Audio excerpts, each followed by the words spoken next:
like relief. And some healing feels like loss. And no one prepares you for that. No one tells you that when you finally leave the trauma, when the chaos is no longer your daily atmosphere, when your nervous system stops running on survival and adrenaline, you might not feel better right away. You might feel sad, heavy, raw, disoriented, even hollow. And you start wondering, why do I feel worse now that I'm finally safe? Why am I grieving when I should be celebrating? Why does healing feel like something is dying? If you are in that phase, I want you to hear me clearly. You are not failing. You are not regressing. You are not unhealed or hopeless. None of those things. You are coming out of survival.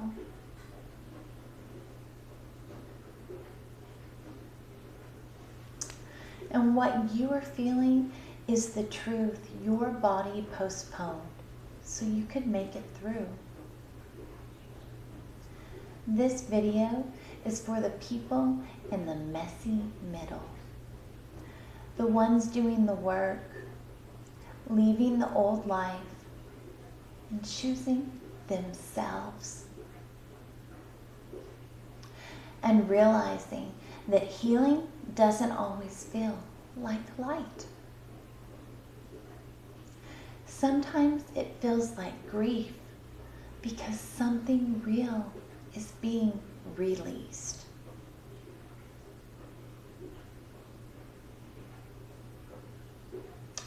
Why healing can feel like grief. Let's talk about the part no one romanticizes, okay? When you are in survival, your system did not have the luxury of processing. If you grew up in chaos or lived inside emotional unpredictability, or had to stay strong to survive a relationship, a family system, a season of trauma, any of those things, your body learned a very specific skill. Delay the feelings. Keep going. Delay the feelings. Just keep going. And that is not weakness. That is intelligence. Your nervous system will always prioritize survival over processing. So what happens when the danger ends? The body finally says, okay, now we can feel. And what comes first is not always joy. What comes first is everything you did not get to feel while you were busy staying alive. Grief rises when the body no longer has to brace. The mind no longer has to justify. The spirit no longer has to disassociate. You finally come back into your own hands. And you realize how long you weren't there. Now let's discuss the nervous system truth. Let's talk about what's happening biologically. This is where I want to get very grounded.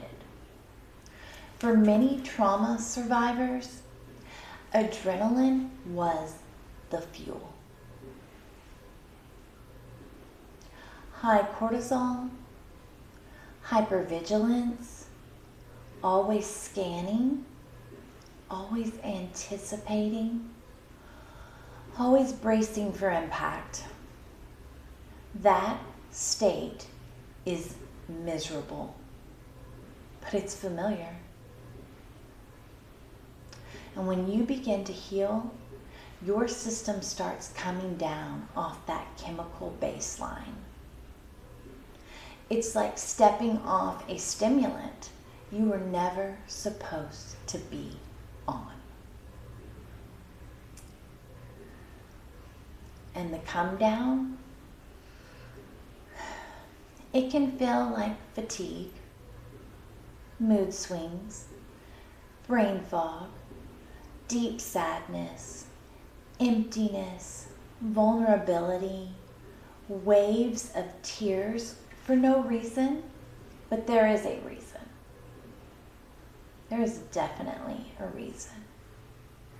Your nervous system is exiting a long-term sympathetic survival state, and it does not know immediately how to trust the calm. Sometimes the body interprets peace as danger, because peace used to be the next moment before the next explosion,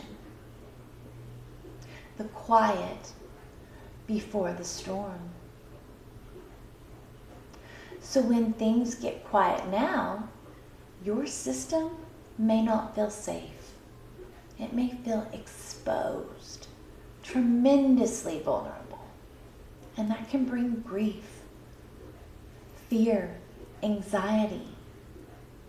Not because you are broken, because you are thawing. All right? The grief of what never was. There is a kind of grief that isn't about losing something you had. It's about realizing what you never got. This is grief for the childhood you deserved, the softness you deserved, the love that should have been safe. The years you spent trying to earn stability in environments that were never going to give it. Never. When you start healing, you become honest. Very, very honest. And honesty has a cost. You stop romanticizing. You stop making excuses for the people who harmed you. You stop minimizing your own pain. And suddenly you see it clearly. You do. I adapted to survive. I tolerated too much. I abandoned myself. I normalized what was not normal. That realization is liberating, but it's also heartbreaking, because you meet the younger you, the version of you who tried so hard, the one who didn't know any other option. And grief is love with nowhere to go. So it turns inward. It becomes tears. It becomes ache. It becomes mourning. It does. Now let's discuss the identity grief, losing the survivor self. Let's go a lot deeper here. Okay? Sometimes you're not just grieving the past. You're grieving who you had to be to make it. The responsible one, the strong one, the emotionally intelligent one, the one who held everyone else together, the one who never needed anything. In survival, those roles can become your identity. So when the healing begins, when you don't need those strategies as much anymore, it can feel like you are losing yourself. You might even think, if I'm not the strong one, who am I? If I'm not needed, do I even matter? If I'm not fixing everything, what is my purpose? If I'm not performing, will I still be loved? That's not drama. That's nervous system conditioning. Yeah. It's the system learning a new truth. You don't have to earn love through importance or endurance.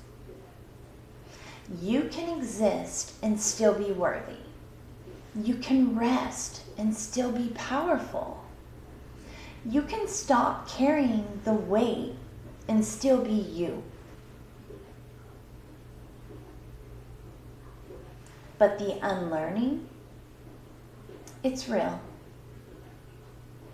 And in that unlearning, grief appears.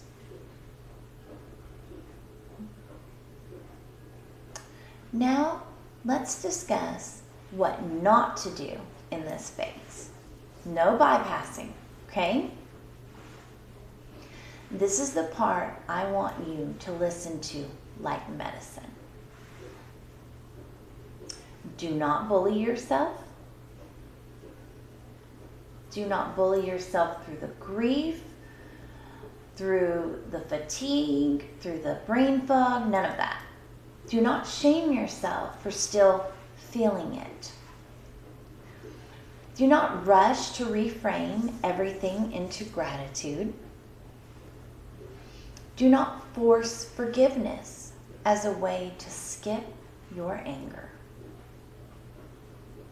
Do not declare yourself healed while your body is still trembling. Grief is not the enemy. Grief is the body completing what it could not complete before. If you bypass this phase, it doesn't go away. It becomes stored. It becomes chronic tension. It becomes symptoms. It becomes a numbness that you can't explain. So if you're grieving during healing, let it be holy. Let it be honest. Let it move through you.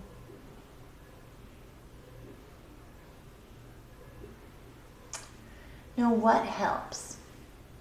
Okay? It's a practical way to do some stuff. Okay. Here's what supports this season without overwhelming your nervous system. 1, gentle structure. Not hustle, not pressure, just predictable rhythms.